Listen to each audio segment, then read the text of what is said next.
Well, hello and welcome to Overdevest Nurseries on a very windy afternoon in early spring. Well, it might be cold and blustery outside, but I have to say I'm feeling nice and warm and toasty in here because of all this vibrant warm colour given off by this fantastic variety of alum root, or coral bells as they're sometimes known. It's really amazing when I think back to the days 15 or 20 years ago when the only coral bells we were growing were either kind of green foliaged ones or the ones that we got awfully excited about that they happened to have dark purple leaves.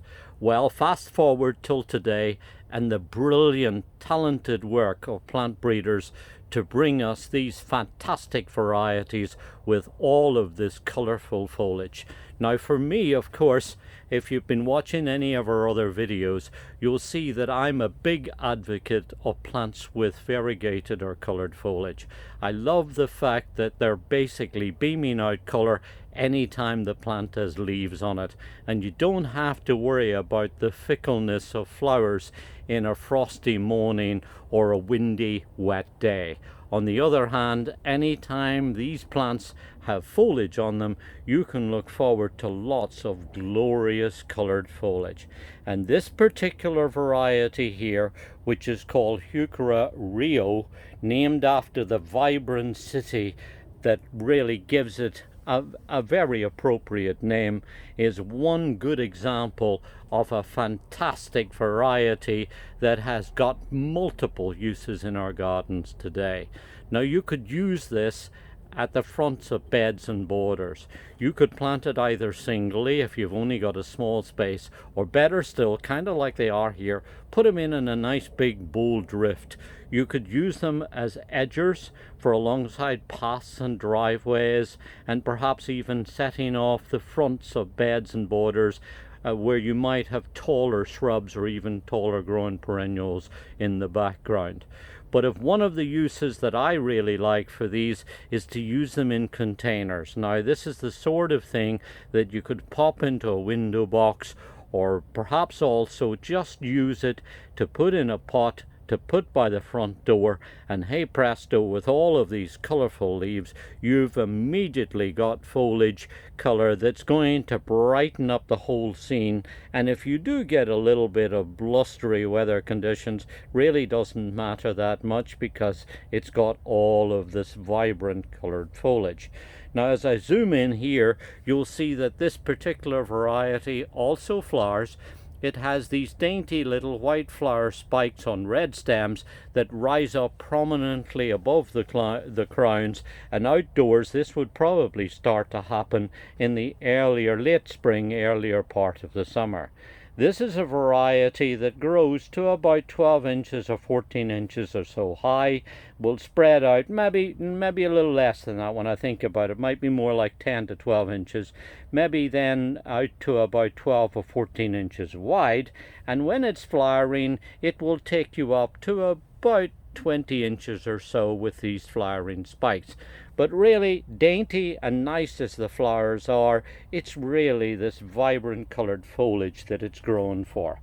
And what's interesting about this leaf color, is that it's continually changing through the season.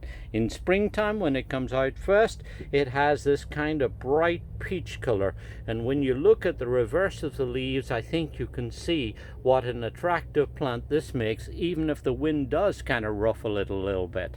Then it will go through to amber shades, and then as it goes through the summer and progressing into the fall, it will take on deep kind of burgundy tan colors, and then as it gets into the winter time, it's going to take on more of a yellow cinnamon color too.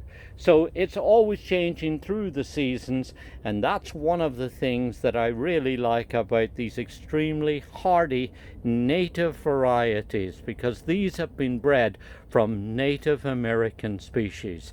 And therefore, if you're able to grow it in your garden anywhere in this region, you'll find that hardiness isn't an issue.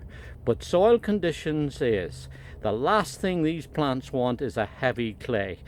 Ideally, what they like is a soil that's rich and plenty of organic matter.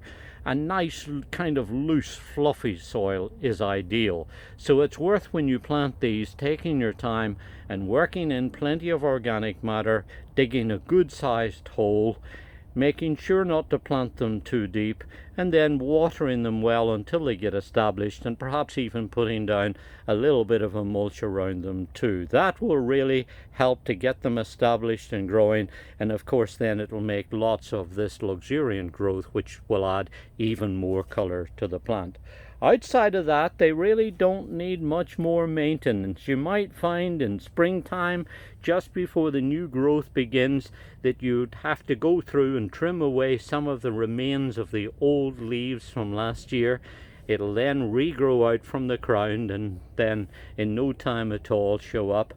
And I would say that maybe about every 3 years or so, it's a good idea to just divide them and split them into pieces, put them into a fresh site, add more humus material to them, and that helps to keep the rootstock nice and lush and vigorous. Outside of that, you'll find that they're remarkably easy to grow. And one final thing I need to mention, because I think this is really remarkable, the foliage on many of these plants is really terrific in that it lasts well in a vase of water. If you pick mature leaves that are well established and put them in a vase of water, you'll be astounded how long they last. So lots and lots of really good things to say about this incredibly colorful variety. So whether you've got a windy day or not, I think you're certainly going to enjoy this beautiful Heuchera, which was raised by Terra Nova Nurseries. This is Heuchera Rio.